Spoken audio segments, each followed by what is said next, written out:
12, le choix de Dieu. Je me rappelle dans le livre de Deutéronome chapitre 30, à partir du verset 15, c'est un texte que nous maîtrisons bien.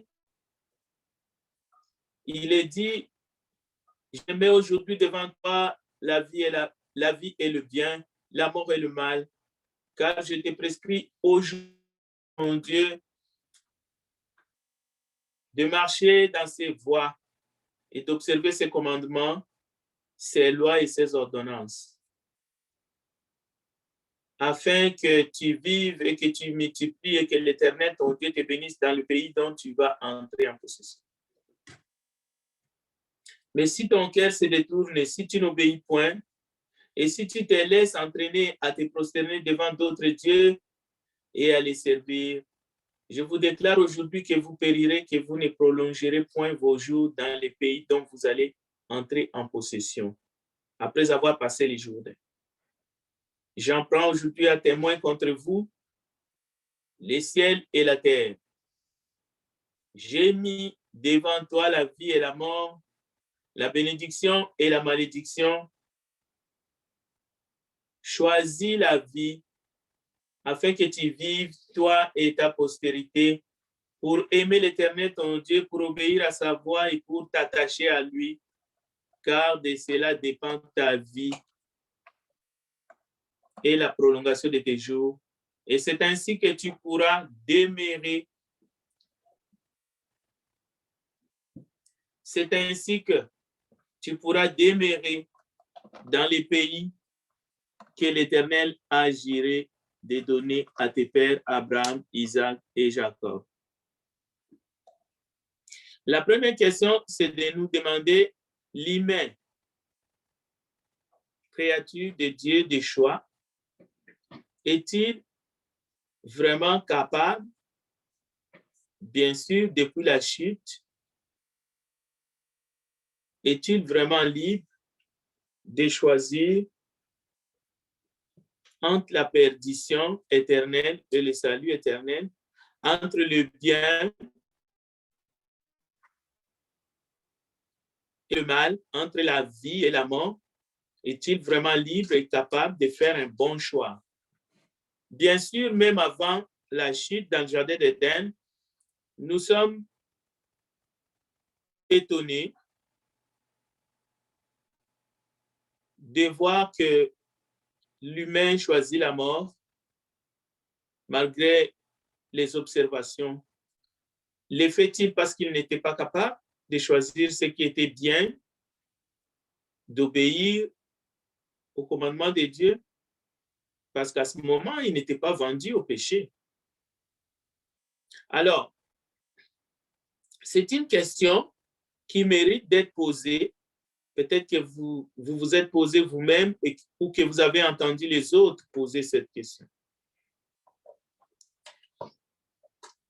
Le choix de Dieu, pourquoi est-ce que nous voulons parler du choix de Dieu? C'est parce que nous voulons voir ses conséquences aussi. Et nous voulons comprendre la responsabilité de l'humain. Parce que Dieu a choisi de créer l'être humain selon son image et selon sa ressemblance. Il y a eu beaucoup de controverses à propos de la chute de l'homme, comme il y a eu beaucoup de controverses dans la doctrine de l'élection et de la prédestination. Il faut comprendre, il faut parfois prier, il faut supplier Dieu pour comprendre sa parole, parce qu'il nous l'a donnée pour que nous puissions la comprendre dans le but de la mettre en pratique et de vivre par elle. Et si nous comprendrons cette parole, si nous comprenons cette parole qui est esprit et vie, nous pouvons comprendre pas mal les choses de ce monde, ou même les actions de l'être humain sur la terre pour ne pas nous embourber. Il y a des controverses, il y a eu, il y en aura encore concernant la doctrine de l'élection et de la prédestination en Jésus-Christ. La souveraineté de Dieu est-elle incompatible à la responsabilité humaine? Est-ce que la souveraineté de Dieu, la doctrine de l'élection, est-il incompatible à la nécessité et la responsabilité de l'humain de se convertir afin d'accepter la grâce de Dieu et d'être sauvé? La souveraineté de Dieu, l'élection de la grâce, même lorsque nous lisons par exemple des textes comme Matthieu chapitre 22, verset 14, la parabole que Jésus donne, où il termine la parabole en disant, il y a beaucoup d'appelés et peu d'élus. La question est de savoir, puis-je être sauvé si je ne suis pas élu par Dieu? Alors, la Bible n'a pas que des questions. Au contraire, la Bible nous donne des réponses. Sinon, la Bible n'a pas sa raison d'être. La Bible est la parole de Dieu et cette parole est inspirée afin que nous puissions marcher dans la lumière et non plus dans les ténèbres. Et cette parole n'a pas de contradiction. La parole de Dieu, si on la définit en tant que Christ est lui-même, la parole qui a été incarnée, son esprit qui a inspiré les Écritures. Toute écriture est inspirée de Dieu et utile pour enseigner, pour corriger. Cette parole est infaillible. Romains chapitre 11, verset 5, je vous donne les textes, il faut les noter. Nous allons lire seulement les textes principaux. Le moment venu, je vous donne ces textes, notez-les. À partir du verset 5, il y a un reste selon l'élection de la grâce. Et si c'est par grâce, ce n'est plus par les œuvres. Autrement, la grâce n'est plus une grâce. Quoi donc? Le verset 7. Ce qu'Israël cherche, il ne l'a pas obtenu, mais l'élection l'a obtenu. Tandis que les autres ont été endurcis. On sait qu'Israël, c'est l'élu de Dieu. Et en parlant de l'élection, vous connaissez très bien ce texte de Romains 11 qui nous parle des enfants. Si vous regardez toujours dans Romains chapitre 11, vous pouvez voir, il est question d'Ésaïe et Jacob. L'un est choisi, l'un est élu, tandis que l'autre, l'aîné, est rejeté.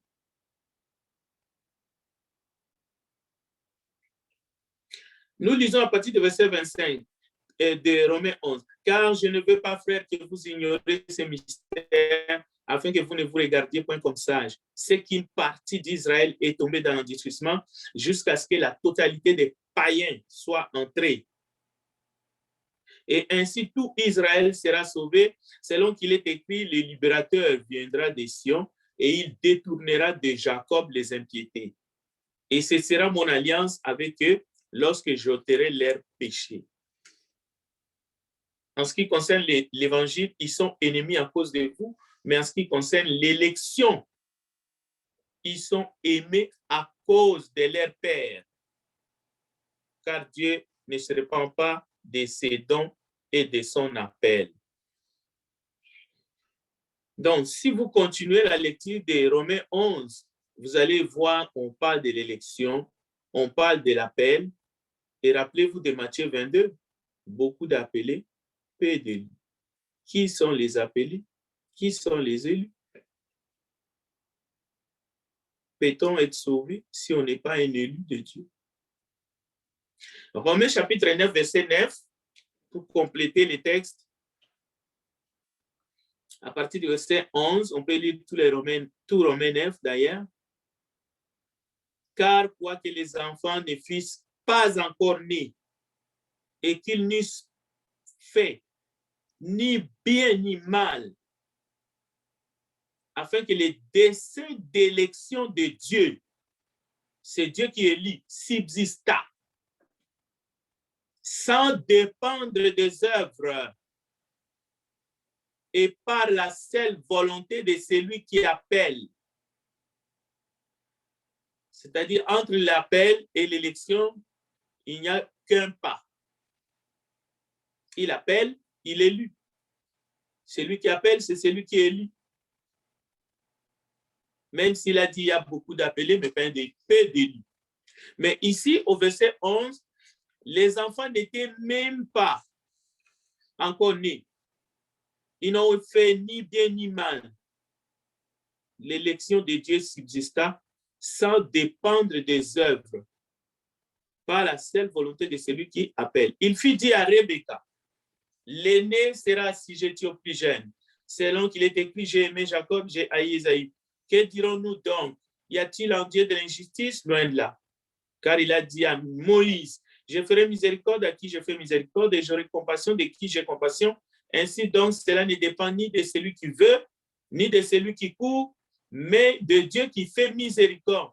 Car l'Écriture dit à Pharaon, je t'ai suscité à dessein pour montrer en toi ma puissance et afin que mon nom soit publié par toute la terre. Ainsi, il fait miséricorde à qui il veut et il endurcit qui il veut. Tu me diras, pourquoi blâme-t-il encore? Car qui est-ce qui résiste à sa volonté? Et si on continue, eh bien, c'est ô homme, toi plutôt qui es-tu pour contester avec Dieu? Donc, c'est vraiment un texte qu'il faut regarder. Alors, il y a d'un côté ceux qui ont la foi, les enfants de la foi, les chrétiens que nous sommes, l'Église de Dieu, mais nous voulons parler aujourd'hui d'abord le choix de Dieu, l'élection de Dieu. On peut ajouter l'adoption, la prédestination, tous ces enseignements. Maintenant, prenez Romains chapitre 8, là encore, à partir du verset 26 jusqu'au verset 39, que nous connaissons par cœur. Nous savons du reste que toute chose concourt au bien de ceux qui aiment Dieu, de ceux qui sont appelés selon son dessein.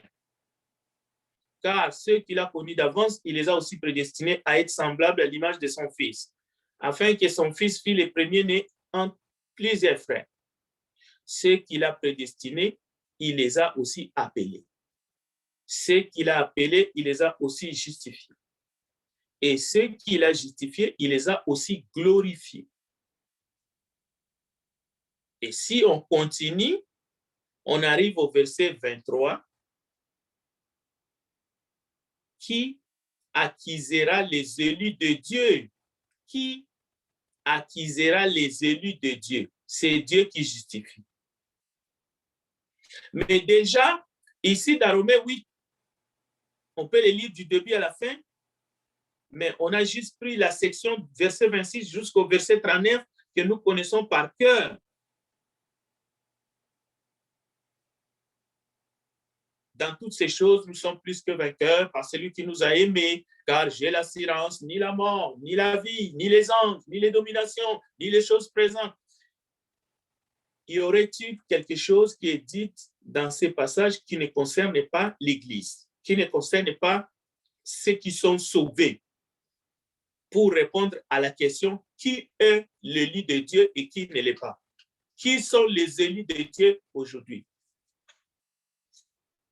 Peut-on être chrétien sans être élu de Dieu? C'est complètement fausser toutes les Écritures.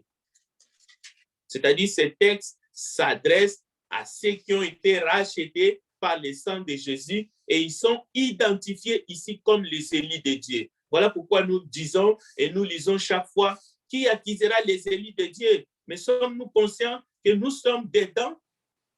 Ou est-ce que nous sommes encore avec des idées d'Adam que les élus de Dieu, c'est la tribu de Juda, ou appelez-les comme vous voulez, Israël, et pas les chrétiens en fait. Ou les élites de Dieu, c'est les pasteurs. Les élites de Dieu, c'est quelqu'un qui était pasteur pendant 30 ans et du jour au lendemain, paf, il est passé de pasteur au prophète. Parce qu'il a eu une vision. Voilà l'élite de Dieu, mais tous les autres, c'est des subalternes. Bon, ce texte-là ne suffit pas et ce n'est même pas le texte principal. Regardez 1 Pierre 2,9. 1 Pierre 2,9. Vous, au contraire, vous êtes une race élue, un sacerdoce royal, une nation sainte, un peuple acquis, afin que vous annonciez le vertu de celui qui vous a appelé des ténèbres à son admirable lumière. Donc, le peuple de Dieu, les membres de l'Église, les membres du corps du Christ, juifs ou non juifs, gentils, la parole de Dieu déclare que nous sommes des élus de Dieu, c'est-à-dire nous avons été élus. Romains 8 les confirme. En Christ, nous avons été élus et nous verrons les textes maintenant. Et ça fait partie de notre texte principal. Je demande à quelqu'un de nous lire Éphésiens chapitre 1er, verset 3 jusqu'au verset 5. Si vous avez trouvé les textes, faites la lecture. Un frère ou une sœur.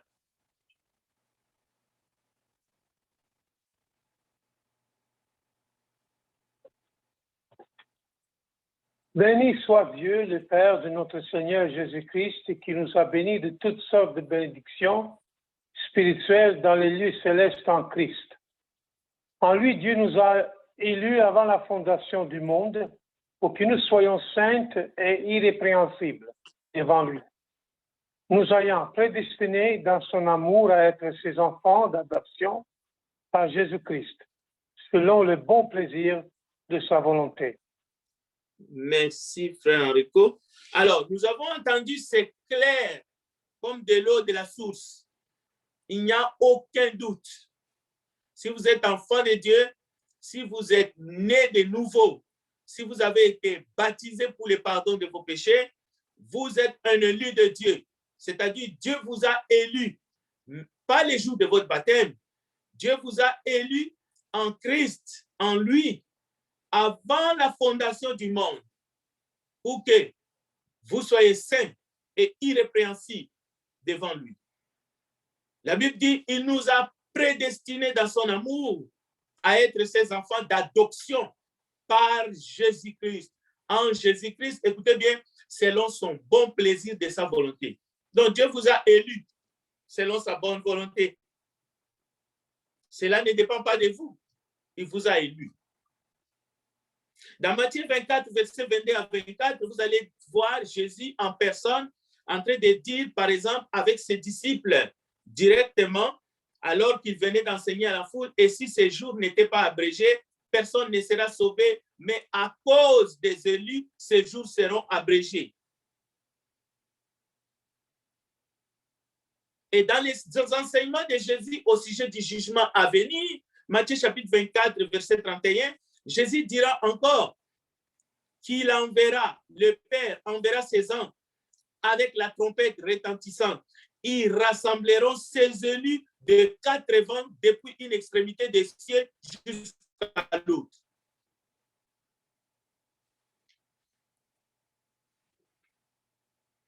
J'espère que avec la parole de Dieu, la vérité, l'Esprit de Dieu nous a convaincus que nous faisons partie des élus de Dieu. Dieu nous a élus. Maintenant, ça vient avec des conséquences. Jetons un coup d'œil sur la responsabilité des élus de Dieu que nous sommes. Est-ce que le fait d'être plus conscient, de faire partie des élus de Dieu, est-ce que cela commence à faire monter un peu la sauce, en tout cas dans notre cœur, dans notre esprit, dans notre cerveau? Est-ce que cela commence à faire monter la sauce, l'huile, dans notre tête? Le fait de savoir, mais avec certitude, Parce que si la parole de Dieu ne peut pas vous dire des choses avec certitude, c'est que vous êtes dans les doutes. Au fait, vous êtes nulle part. Comme Jacques a dit, vous ne pouvez rien attendre de la part de Dieu. Et vous ne pouvez rien recevoir non plus. Même si vous demandez, c'est en vain. Est-ce que le fait d'être conscient, sans aucun doute, que vous faites partie des élus de Dieu, parce que vous êtes membre du corps du Christ, vous avez fait la volonté de Dieu,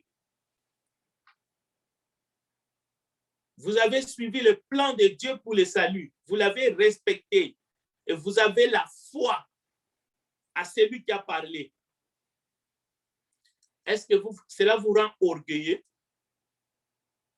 Est-ce que tout d'un coup, vous avez une grosse tête? Vous commencez à voir les autres tout petits, minuscules? Est-ce que vous ne vous sentez pas plus responsable? Pas seulement d'avoir acquis ou d'avoir reçu ce salut, d'avoir été élu par le Dieu du ciel, le Dieu Tout-Puissant. Au fait, c'était son bon plaisir. C'est sa volonté, pas la tienne, mais la sienne. Le fait de savoir que nous avons été prédestinés dans son amour à être ses enfants d'adoption par Jésus-Christ, est-ce que cela fait que nous sommes des intouchables? Cela fait que, quoi que nous fassions, quoi qu'il arrive, selon Romains 8, 26, jusqu'à la fin, de toutes les façons, c'est cuit, c'est fait, nous sommes faits pour entrer au ciel. Nous allons amener la guerre dans le ciel. Cela veut dire, pas besoin de se convertir, pas besoin de vivre suivant la grâce de Dieu, pas besoin de travailler pour notre salut, pas besoin de faire attention à ce que nous pouvons dire ou à ce que nous pouvons gober ou à ce que nous pouvons suivre, parce que nous sommes des élus de Dieu. Est-ce que c'est cela le message? Est-ce que le privilège d'être l'élu de Dieu nous rend libres de tout faire, de ne pas choisir entre la vie et le bien, entre le mal, entre la vie et la mort, entre le bien et le mal, tel que nous avons vu dans Deutéronome. Donc, nous sommes complètement mis de côté pour Dieu. Il est le Tout-Puissant. De toutes les façons, il va nous sauver malgré nous. Il nous a élus, en fait. Vous savez,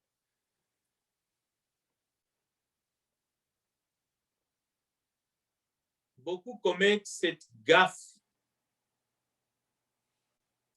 de se sentir responsable de rien, en fait.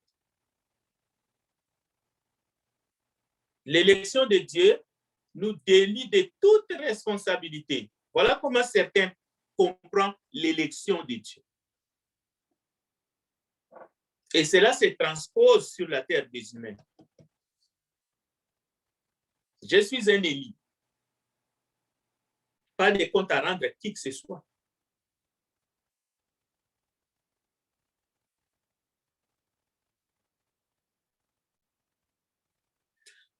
À un moment donné, Israël ne voyait que le privilège d'être l'élu de Dieu. Et peut-être même Jacob a commis cette erreur fatale. Mais un jour, la Bible dit, il a combattu avec Dieu. Et par la grâce de Dieu, il est sorti vainqueur. Mais il a vécu toute sa vie en boitant parce qu'il avait reçu un coup à la hanche. Peut-être c'est ça qui a fait qu'il a compris et qu'il a changé. Ça a changé sa vision. Il a compris parce qu'il a vu une échelle où les anges descendaient et montaient pendant toute la nuit. Il n'était plus le même.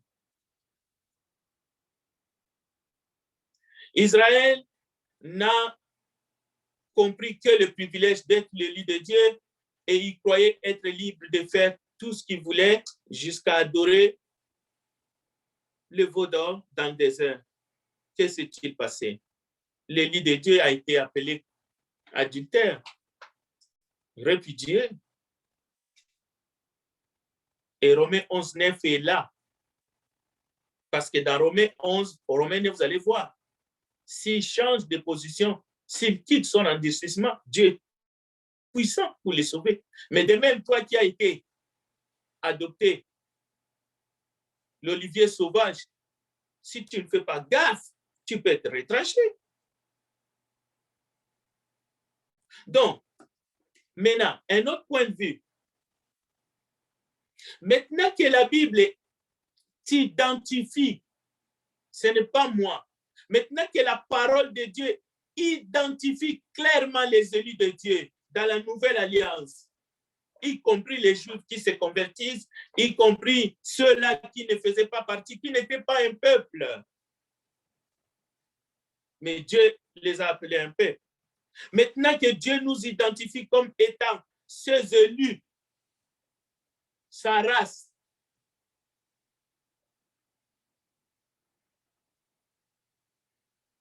est-ce que lorsque nous commettons l'infamie, lorsque nous tombons dans la rébellion, parce qu'il nous a élus, est-ce sa faute?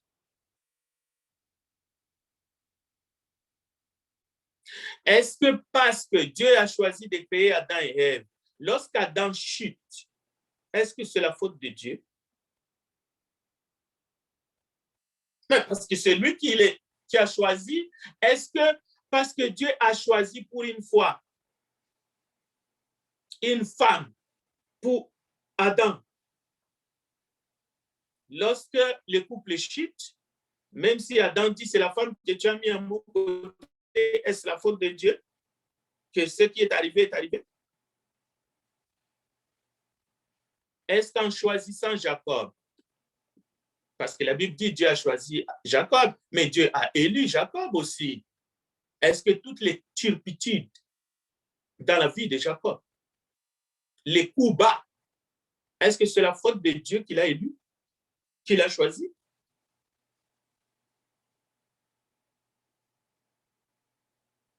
La réponse est non, bien entendu. Je ne vous laisse pas avec des questions oiseuses dans la tête. Non, bien entendu, Dieu ne sera jamais sur le banc des accusés. En vérité, ce n'est pas la faute de Dieu. Il est arrivé un moment, Israël a voulu un roi. Dieu a dit à Samuel, laisse faire. C'est moi qu'ils ont rejeté. Je vais leur donner un roi. Dieu choisit un roi. Saül est oint. Saül est élu. Parce que c'était la volonté du peuple. Il voulait quelqu'un. Maintenant, lorsque Saül va consulter un sorcier, lorsque Saül pêche, lorsque Saül consulte un mort, est-ce que c'est la faute de Dieu parce que Dieu l'a oint?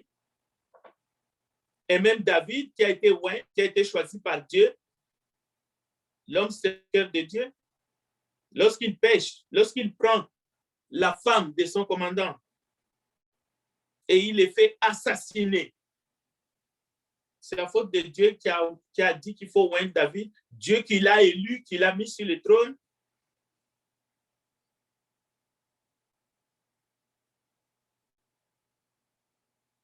Il y a d'autres qui sont arrivés au pouvoir par succession, d'autres par élection, d'autres encore, je ne sais comment, même par un coup d'État.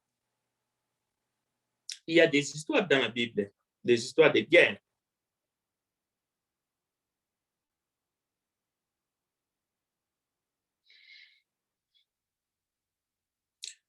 Ce que la Bible identifie, ce que la Bible qualifie comme péché devant Dieu, personne ne peut changer cela. Personne ne peut atténuer, même pas les élus de Dieu. Personne. Parce que c'est divin. La parole de Dieu est divine. Nul ne peut ajouter, nul ne peut retrancher dans la parole divine, la Bible. Celui qui a dit tu ne tueras point, c'est Dieu. Il n'y a aucune circonstance atténuante, aucun humain sur la surface de la terre ne peut prendre ce que Dieu a déclaré comme étant péché et le diluer et le justifier. C'est de cela qu'il s'agit. Voilà ce que la parole de Dieu enseigne et voilà ce que nous déclarons. Maintenant, il y a des histoires étranges dans la Bible. Par exemple, Jésus est assis sur la même table que des prostituées et des gens de mauvaise vie. On sait pourquoi. Il y a des meurtres, il y a même des incestes, des histoires, des incestes dans la Bible. Il y a des histoires ignobles qui touchent de patriarches, des élus, comme le patriarche Abraham.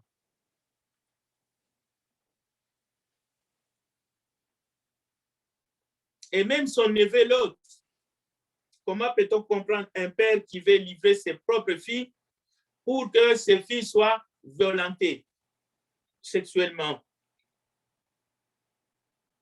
par des gens qui sont ivres par la méchanceté, parce qu'ils veulent protéger des anges.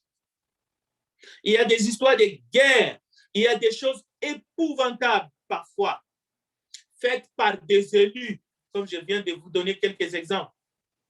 Des élus de Dieu, de personnes que Jésus a choisi, Dieu a élu. De meurtre, par exemple Moïse. Moïse a commis de meurtre, disons, il a commis un meurtre en Égypte, mais il a commis aussi de meurtre dans le désert.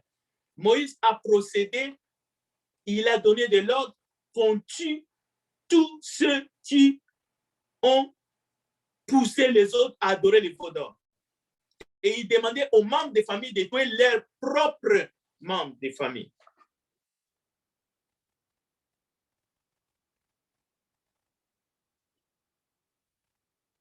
Mais malgré tout cela, malgré toutes ces histoires macabres, nous devons prêcher que la sainteté de Dieu, nous pouvons comprendre que Dieu utilise des choses folles du monde pour faire éclater sa gloire. Mais nous devons prêcher que la sainteté, nous devons prêcher que la vérité, que la parole de Dieu. Nous devons condamner les péchés sous toutes ses formes. Nous ne pouvons pas nous lever pour essayer de dire que l'euthanasie, c'est quelque chose qui a des côtés, nobles. Non, on ne peut pas le faire. On ne peut pas l'enseigner.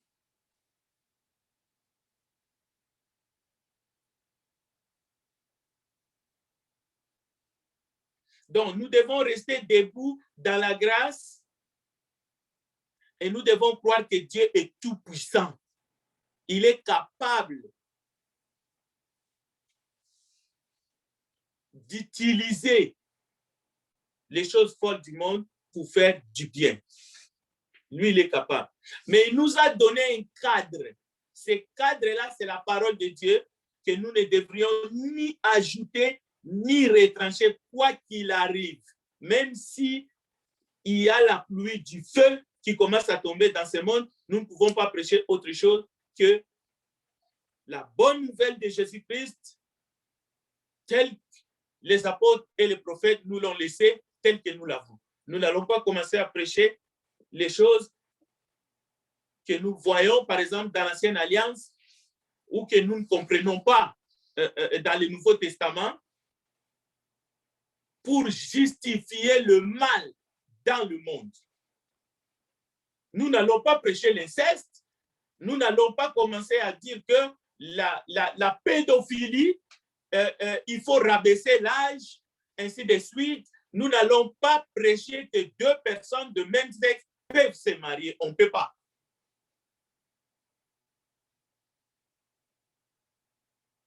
On sait que Judas a couché avec sa belle-sœur. Mais est-ce que la parole de Dieu nous autorise de commencer à appeler mal, bien mal? Non, on ne peut pas.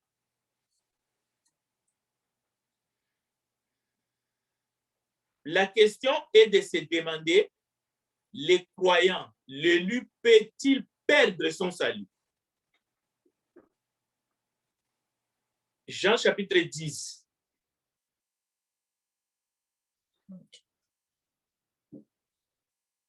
Affirme au verset 28 et 29 qu'aucun de ceux qui sont au Seigneur ne seront ravis de sa main, ni de la main de son Père.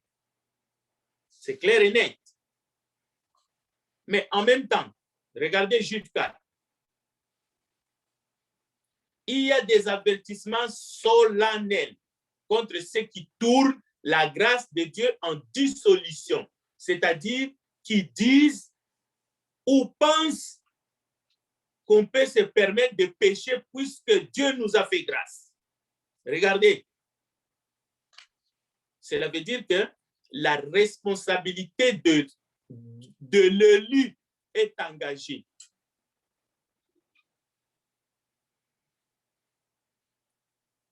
Oui, nous avons été adoptés. Oui, nous avons été élus en Christ. Oui, nous avons été prédestinés. Oui, nous sommes les élus en Jésus-Christ.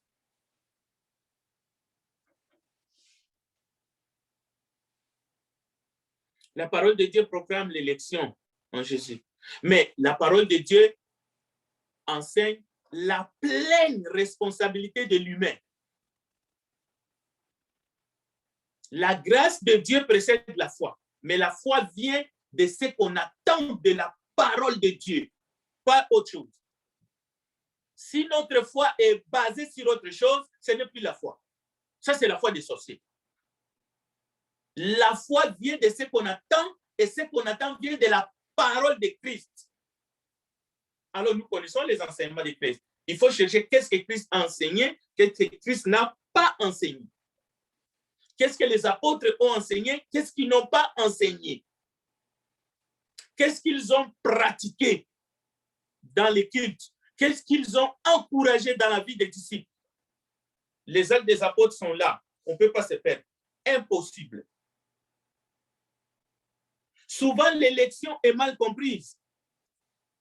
L'homme utilise la doctrine de l'élection en Jésus pour se dérober, pour nier sa responsabilité, sa pleine responsabilité devant Dieu. C'est ça la mauvaise compréhension de la doctrine de l'élection ou de la grâce. Mais c'est la grâce à bon marché. Nous devons communiquer la bonne nouvelle du salut. C'est ça l'évangile. Mais il n'y a aucun doute. Nous ne marchons pas, nous avons la lanterne. Christ est la lumière du monde. L'évangile est prêché pour tous. Il y a beaucoup d'appelés, peu d'élus.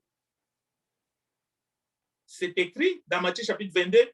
Allez donc dans les carrefours et appelez au nom ceux que vous trouverez. Bons et méchants, la salle des noces fut pleine de convives. Donc, pas question, il n'y a pas ceux qui sont prédestinés pour être perdus pour l'éternité. Il n'y en a pas. Mais l'évangile est annoncé. Ça veut dire, l'appel, c'est un appel à la repentance. Et nous comprenons bien ce que c'est la repentance. C'est un changement de vie, c'est un changement de mentalité, de pensée. Paul s'est repenti. Avant, il croyait qu'il était dans la vérité, alors qu'il persécutait l'Église. Mais il fallait qu'il puisse changer sa façon de penser. dont il s'est repenti, tout d'un coup, Paul est devenu l'élu de Dieu. Et il a prêché la bonne nouvelle. Donc, je viens d'apprendre par notre sœur Évangeline que notre frère Tony est allé aux urgences ce matin. Gardons une pensée pour lui et prions pour Tony afin que Dieu puisse le rétablir dans sa santé. Je n'ai pas plus d'informations. Dès que j'en aurai, je vous ferai part. Bon.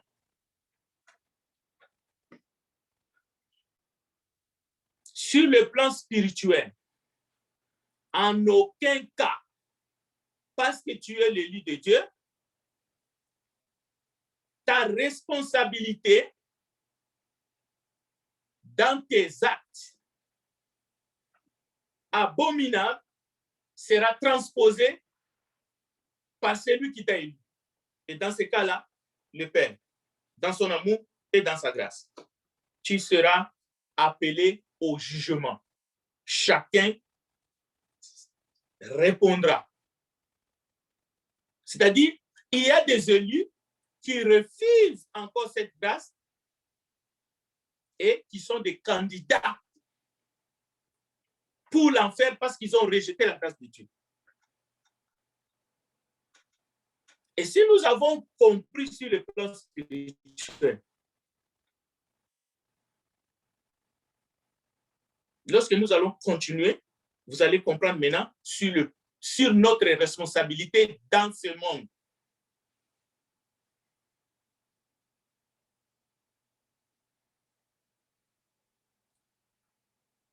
Vivez en paix. Vous pouvez élire quelqu'un pour occuper une fonction, une responsabilité. Vous pouvez envoyer quelqu'un au Parlement. Ce qu'il va faire ne l'engage que lui, pas vous. Je vais me limiter là. Quand on va continuer, vous comprendrez parce qu'il y a des choses qu'il faut poser d'abord les fondements pour les comprendre comme il faut. Que Dieu bénisse sa parole. Si quelqu'un a des questions, je retourne l'antenne chez notre frère Henri.